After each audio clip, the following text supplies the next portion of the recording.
Hello, everybody. Welcome back to the Gold Rush TV. It's your boy Rod again, back with another video. Please, if you're new to the channel, make sure you hit the like and the subscribe button for more content, and make sure you hit the notification bell for when I post new videos, guys. There's some news going on that I thought to myself, why don't you bring this to the attention of your followers or your subscribers? Let's bring this community and to know how and up to date happenings in the football world. We have Memphis Depay, who won the the cup in Brazil for Palestine, is that call it? And he's going to get like 93% of the trophy price. Because that's what was in his contract. We have Dani Alves, whose sexual assault case has been acquitted by the High Court of Catalonia. I guess that's Barcelona in Spain. They will also have Amorim, who news broke out that he might need a new goalkeeper. He doesn't want Onana to be his goalkeeper. He needs his own guy. That he likes Onana, but he would like to get his own guy. And then we also have four Manchester United first teamers, who are back from injury. Luke Shaw, Harry Maguire, Messi Mount, and Lenny Yoro. So, guys, we'll just dive into it one after another. So let's get the weekend rolling. Hope you guys had a fantastic week. It's the weekend. It's Friday night. What you guys sipping on? I'm just having some little wine or some little drink that my wife makes. I don't know what it is, but she does some concoction that I just love it. But again, hopefully you guys are getting into a good weekend. But let's dive into it and see what's up with some of the news that I'm bringing to you guys. So, Dani Alves, who was accused of sexual assault, I guess this has been going on for like 3-4 years now. He has been acquitted by the High Court in Catalonia. So, like, it's shit like this that does piss me off sometimes, because this is a guy who pretty much, I guess, after Lionel Messi and Cristiano Ronaldo, has one of the best trophy cabinet. Let me see, like, he has won a lot of titles. He has won a lot of titles, and his career has been, because if you are talking about the best right backs in the world of football, Dani Alves is that player who we're thinking to be like one of the best right backs that have ever lived, that's ever played. From his time at the national team in Brazil, to when he was in Barcelona, went back to Paris Saint-Germain, then went back again to Barcelona before that case happened. Because his career has just shattered. His career has just ended based on mere allegations. We have seen the likes of this with people like Messi Mount or Anthony or several footballers, Ronaldo, Do these females who accuse footballers, I don't know what it is they're trying to gain. Is it fame? Is it money? Because situations like this, having this guy lose his career, just disappear from these allegations, and now he's found, and he was in prison too. He was in prison. Like, how much compensation can go towards that? Like social wise, he has been damaged, because this is defamation of character. What is the repercussion of this female who sued or filed that lawsuit? Because then now he's pretty much, it looks like he's not guilty. What happens to that female? Those are questions that people ask themselves, because Dani Alves was one of the best right backs, was one of the best players at the time. Play with the likes of people like Messi, Zlatan Ibrahimovic, Neymar. He is one of those players. So this is it's nice that he has been found guilty, but it's sad that he has gone through all this time in prison, where he should have been living his life with his family, having the best end of his years, playing football for Brazil or be for Barcelona, but that's where he ended up, in Barcelona. So it's just sad, because we see this happening time and time again, when women-based allegations or false allegations, and men just go to jail for not just cause, But at the end of the day, like, at one point, he has to start kicking to be it officials or detectives or whoever the authorities may be. That sometimes the thing is, sometimes some women will do this and it's factual, but sometimes it's not. But this is a football issue and this is political. But you can't really give so much details into it, because you don't know the real case or what it is about. But to be fair, to actually see that this case has been acquitted and he's found pretty much not guilty, that is mentally and physically and like everything about your personal being just feels demoralizing. Like, where do you start from? Teams might not want to sign him again because it's all been linked to sexual assault. Brands left him. He lost a lot of money. Memphis Depay was rumored to be one of those who were paid his prison charges or something like that. Like, this is not good. We live in a world where women just some women. Let me not generalize it. Some women just do this, and I don't know what it is about. It's just clout. Like, it don't make no sense. Just to destroy a man's character for not just cause, well, for your personal clout. That this is what he has to go through. Let me know what you guys think about this case. Like, have you guys seen what is going on with it, or have you guys followed it for some time? But that's what broke out today. So I saw it, and then I was like, let me just bring it to your attention, and that's what was going on. But that aside, we also have Memphis Depay, who won with Palestine, and he's getting 93% of the prize, the trophy prize. These are things that happen when people get on transfers. They have these clauses or like bonuses. How they say it, add-ons, something like that. That's called add-ons, where you buy a player for like 100 million or 50 million, but then it skyrockets to like 60 million based on add-ons. So if the price tag is 50 million, you could put add-ons. Maybe if it gets to like, if you guys win the Champions League, or if it scores like 50 goals, or that's something like that. So maybe this was what was part of his contract, and it has happened. And I think Memphis Depay has been fantastic in the Brazilian league. Since he moved there. I know, from all Manchester United, moving to like Atletico and Olympique Lyonnais and all these other teams that he has played for. He started his career, young, he has played for so many clubs too. But the guy has really, even for the Netherlands, he's like, I guess they're like their top scorer or something like that. But this is the player who, at the end of his career, he made something for himself. Went to Brazilian league and is playing better. Neymar was there, and like, it's wow. That is why that he has to take that. Like, who makes that kind of deal? Who signs that kind of contract? Who gives that kind of add-ons? Like, there's some players. There's some things that you could give to like players when it comes to like add-ons. You just put them there because they can never achieve it. So the add-ons, at the end of the day, you won't pay them. But this one is wow. I guess it was a shock. And even in the final, he was making some he was phenomenal at best of what I saw, like clips, and making some tricks. And because Brazil, he was trying to do a little Brazilian Memphis Depay type shit. You know what I mean? But that was fantastic. It's not his fault. He played the best he could do, and he played well in that final.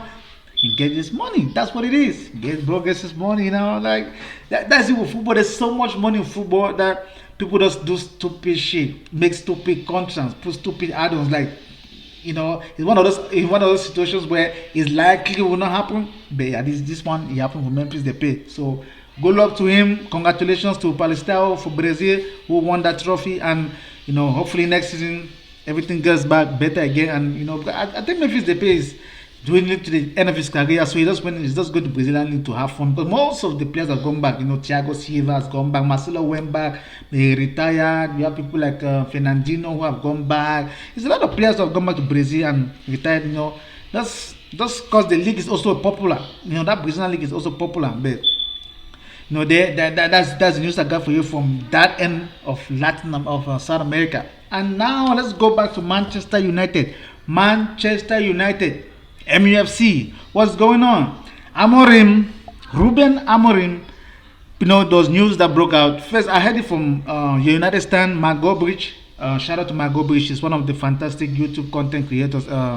He just did that his 10-year anniversary of having the United Stand. I love Mark Goldbridge. I watch his shows almost every day. It's an inspiration to why I'm also doing content creation. Shout out to Mark Goldbridge again. He has other fantastic team working with him. He broke that news out last week when he made a video about Onana. And earlier this week, there's news that broke out when he said he had a source that said Amorim is trying to look for a different goalkeeper that will replace Onana.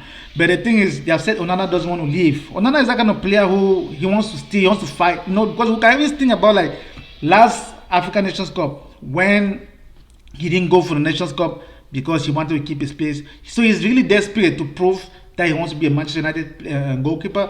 But Onana is that kind of goalkeeper who is average. He's not a goalkeeper we saw at Inter Milan who played against Manchester City in the Champions League, who was fantastic. He was phenomenal ball playing goalkeeper at his peak. When I was playing very dangerously in that game. Even Pep Guardiola was shocked. Like even the City players were like who is this guy? Like Onana is a good playing goalkeeper. Like when it comes to ball playing goalkeepers from the back, he's that modern goalkeeper. But there's something about Manchester United that those drowns goalkeepers. Like is it like to even think that goalkeepers who have really like performed in Man United, you have people like Peter Schmeichel, Van der Sar, David Gea. It's just those three. So I'm hoping Onana could be a great goalkeeper for Manchester United. But at the moment, this season he started pretty well. Then for some reason he just dipped down like share prices. But some games he plays good, some games he's just off pace or off balance or off like. Some days he gives long passes, some days he just plays bad passes, some days he saves some shots, sometimes he pounds them back to danger areas. So I think he's like hot and cold water. He's hot 1 second, cold 1 second, hot 1 second, cold 1 second. But we need consistency. I guess Manchester United, you need consistency. So Amorim is happy with him. They like him at the dressing room. He's a good lad. He's determined. He has mentality. But they said I guess that he'll only leave if the club doesn't want him no more. So should they buy? But the thing is, not like the club won't be able to do that because I've seen with previous managers, they don't get rid of the deadwood. Because even people like Jose Mourinho, we know there were times when he wanted to say Anthony Martial. Jose Mourinho was fired. Anthony was here. Anthony Martial was there 5 more years after that, or 4 or 6 more years after that. So it's something with the board that they just can't get the deadwood for coaches to work with the players they want to work to be successful. So that aside, you see situations where Onana says he's going to leave. He might have to get another goalkeeper. I know there's a goalkeeper they're looking at who is, I guess, like 22 or something like that, who will be going for like 20 million. So they need that kind of goalkeeper. They need a goalkeeper who's going to shake in Onana. Like competition, you want that battle because if you get two goalkeepers, it's good because you guys fight, you guys battle it. You battle it. So that we'll see how that pans out. If Onana doesn't perform better, but Onana. Amorim could like him, but Amorim will want his own guy. He's Ten Hag goalkeeper. Ten Hag bought it from his system, for his system. So Amorim will probably want his own guy. Probably a younger goalkeeper he could mold for future, because that's what Man United is trying to do. Buy younger players for future, for like the long term or something like that. So that's what is going on at Manchester United Football Club. We also have 4 key first team players who are back to the squad. Harry Maguire, Luke Shaw was been out for 18 goddamn months. This dude has been getting paid 150 or 160 grand a week for the past 18 months and has not played one bit. I guess he played like 1 game for that 30 minutes and he was back injured. Like he went and played for England. That was very stupid of Man United allowing him to go play for England for the Euros. And he didn't even play the Euros until the finals, then got injured, came back for preseason, got injured again. Like, that's bizarre. You're trying to save money, but these are people who don't play, but then you want them like to get that amount of money. Like, it doesn't make no sense. But Messi Mount is also back, Lenioro is also back. So this is a good situation for Man United at the moment because they have a lot of games that ahead of time. We have they have the Lyon back-to-back in the Europa League quarterfinals. You have Manchester City away. Or is it home? No, it's at home. Yeah. They have Nottingham Forest, all those games, Arsenal, Liverpool. There are so many games coming that Man United needs those players, and it's good to have first team players because, for example, Maguire and Leniano give a lot of options in the defense. Messi Mount, who is fit, gives option in the midfield and the attack for those 2 10s. And then people like Luke Shaw, if he's actually fit, because people think like he might be injured again. So Luke Shaw, if he's fit, gives you the option in the left back or left side centre back. You could have Dogo, so it's good for them to have that bench because the bench has pretty much been with people like Eriksen, Lindelof, and Chide Obi Martin, and Harry Amas. So it's pretty much big kids, But this is a good moment for Man United that they have these injuries that are back, So it would be nice if they stay fit because the games that are coming are very important games. You want to put out a team that you have confidence that your bench is also stacked with good players, because Man United need to win the Europa League to secure a position in the Champions League because that will generate money for their transfers. Because if they don't, they are fucked. If they don't, if they're out of Europe, there's no money coming in. How do they do the transfer? Who are they buying? Who are they selling? Because it will take a lot of time for them to do business this summer, because to sell is going to take a while, because Manchester United is desperate, and some of the players they might who might be whose price they might put, say 50 million, a club might want to pay for like 30 million because they're not desperate. So you'll be like elongated processes of transfers, or inflated prices, the deflated prices, bits of what they want to buy or what they want to sell. But again, Amorim, as a coach, I will be happy to have these 4 key players back in my squad for the games that I have coming ahead. So Amorim, he has also been nominated for Manager of the Month of March. So will he get it? Probably. There's potential. He hasn't lost any game. So let's see what's going on with Man United. The leagues are back. I'm just excited that football is back. International break, the games that happened were really, really fantastic. Like I did on my previous video with the likes of Portugal and France and Croatia, Germany, Italy. All those games that were going on. It was a fantastic international break set of games. They did not disappoint. Like I said in my previous video, they did not disappoint.